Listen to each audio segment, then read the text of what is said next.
Hey, good Thursday morning, everybody. Meteorologist Brad Panovich here. We're getting ready for the first legitimate winter cold front of the fall season. It's really, really early. Today is going to be a beautiful day compared to what's heading our way the next couple of days. And I say beautiful just because it's going to be actually somewhat mild. We've got a big cold front lurking to the west, and you can see it's all rain along it. On the backside, we're seeing some snow come across the Great Lakes.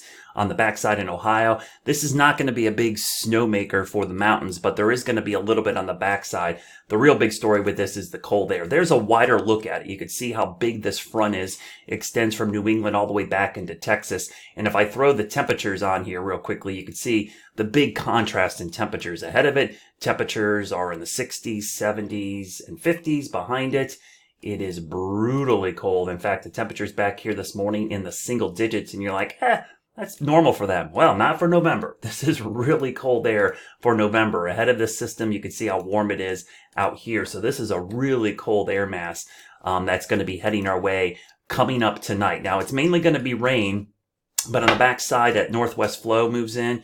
We're likely going to see a little bit of snow in the mountains as that northwest flow develops on the backside. My bigger concern is that in the mountains, we're going to see a flash freeze. So everything that gets wet from the rain initially is going to basically ice up later tonight into tomorrow. So we could see some slick spots in the mountains coming up on Friday morning. Let me show you how this unfolds as we look at some of the model guidance. All right, so let me show you how the guidance shows this front moving through. So we're going to look at futurecast here. We're looking at the rain moving in, and I'm going to stop this about 5, 6 p.m. You can see the rain starting to break out across the area. Kind of light. It's not going to be really heavy rain. There could be a brief burst right when the front arrives. This is about 8:01. And the front somewhere in there pushing to the southeast. And you can actually see there could be a good band of showers developing closer to 10 or 11 as the front moves through.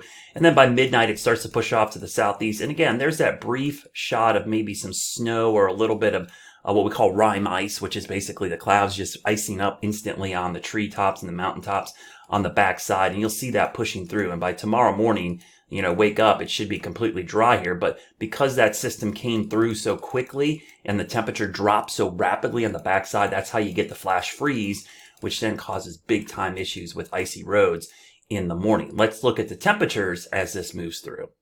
So let's look at the real story with this front. It's not the rain. It's not even that dusting of snow. It's the cold air coming in on the backside. This is impressive. Watch this thing moving in.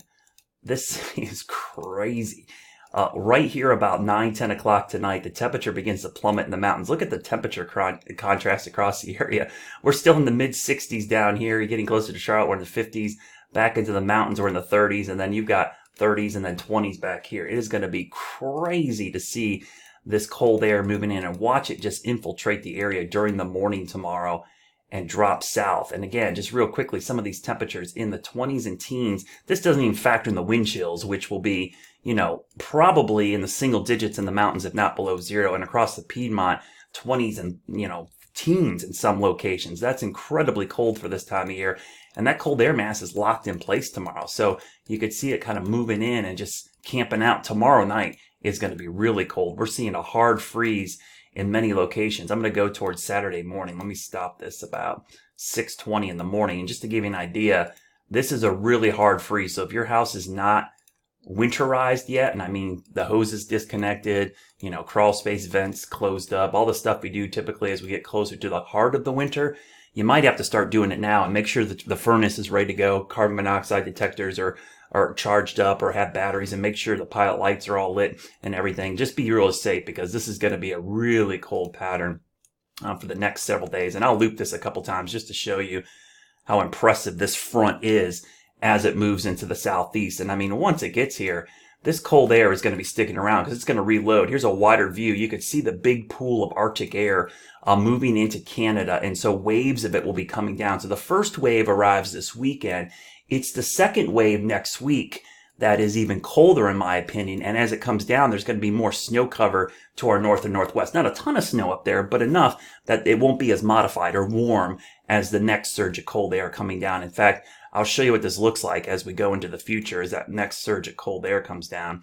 Let me turn off some of this other stuff here so you can see it. So I'm going to go into the future. We'll stop at this weekend real quick. So that's this weekend's cold air mass. Let's go towards early next week. I'm going to stop this about don't have all my data in yet, so I'm going to stop this on Sunday. So you can see the next surge of cold air. The next front is right in here. The air ahead of it is already cold, so this is really, really cold. When you see those kind of these bluish colors here, that's below zero. That's sub-zero weather. And look at that, all the way down to the U.S. border. And this is November. This isn't December, January, February. I mean, this is really cold air that's going to be coming to the south. And this arrives into the southeast next week. So that front starts to move in Monday night into Tuesday, and then it really gets cold next week. And that's where people start freaking out, because I'm already hearing the rumors of snow. And here's the thing. If your phone is telling you it might snow on a certain day, 7 to 10 days out, or you're hearing internet rumors or Facebook rumors, remember, a lot of people don't know what they're looking at and models. Models are great information. We use them to forecast the weather. I love models. They're tools. They're not forecasts. And if you don't look at all of the information, you can get really tricked by the models. Models are simulations of the atmosphere. So just like a lot of people love their team, if they see a simulation that shows their team winning the Super Bowl or going to a championship, they tend to gravitate towards that, even though that probability is super low. And I'll show you why the probability of snow next week is really, really low. One of the things we look at are ensembles, just not the deterministic, which is a single model that you see in your app or somebody posts on their Facebook page that has no idea what they're doing. Ensembles are several variations of a single model. So think of it as like taking subtle changes and running the simulation again for all the little variances we see. So what you're looking at here, you probably have no idea, but this is the GFS model for Charlotte, and it shows all the simulations or ensembles. So we've got 20 runs here.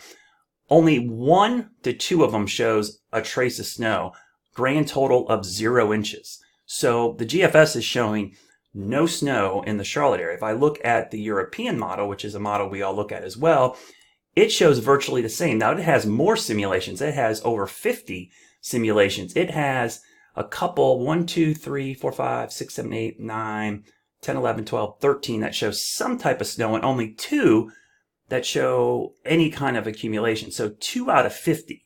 And if you look at the average down here, it's like 0.01. It's not even measurable snow. So when you start looking at that and you see out of 70 different variations, there's only like a handful that shows a possibility of some wet flakes, you don't read into those models very much, because that's not really confident that there's going to be anything falling. And climatology tells us it's not going to happen. And if you don't believe me, you can look at this great product that the Weather Service puts out about winter weather probabilities. It doesn't show you inches of snow or anything. We don't forecast that far out. But we look at the probability of seeing wintry precipitation. So we'll go out to next Tuesday, Wednesday, and you can see the 10% chance of wintry precipitation is in the mountains. Parts of Virginia to the north will go into Thursday. There's a little part of Virginia, but at no point do you see the Piedmont of the Carolinas in anything. So don't get caught up in that. Trust me, if there's a legit chance of snow, I am going to talk about it. And remember my rules. Let's remember those rules, which I like to share all the time. Let me show you real quickly. I live by these in the wintertime. 7 to 10 days out, we look for pattern recognition. Is there a favorable environment for some type of wintry weather somewhere in the southeastern U.S.? Right now, don't see that. There's just next week's front is an Arctic front. Cold air chasing moisture just is not favorable. We tend to get snow after the cold air is in place and another low forms and comes up into that cold air. We don't have that set up yet. 5 to 7 days out, if that looks possible, then we start saying, hey, is the chance trending up, trending down? Is it more or less likely? 3 to 5 days out, we start talking about, could it be snow, sleet, or ice? And what type of storm? Could it be a mix? And then 1 to 3 days out is when we get into actually details. And usually 1 to 2 days about, here's where I think the snow will fall and maybe how much. If you're jumping ahead to this step 7 to 10 days out, it's just not right. You're not doing it right. So it's not accurate. So I live by these because this is the way to get the forecast right. It's not about being first. It's about being right in my business. So we try to get it accurate. And I know people love snow. I love snow. I'm a skier. I love it as much as anybody. But as I tell people all the time, I learned a long time ago, as much as I love snow, I like getting the forecast right more. So that's the way we'll look. And trust me, I will vlog or post about it. If there's a legit chance of snow, you're going to see me do one of these talking about it. Speaking of that, tonight, at 11 p.m. on NBC Charlotte. I will be doing my 16th annual winter forecast. Make sure you tune in tonight. If you can't tune in, you're outside my area, I will post everything online. I will do a Facebook video, Facebook Live. We'll answer some questions. We'll get into the nitty gritty of what I think is going to happen this winter. And I think you're gonna like this, because while I don't see this being a cold, brutal winter, I think snow lovers are going to like my forecast as we talk about it tonight at 11. See you then.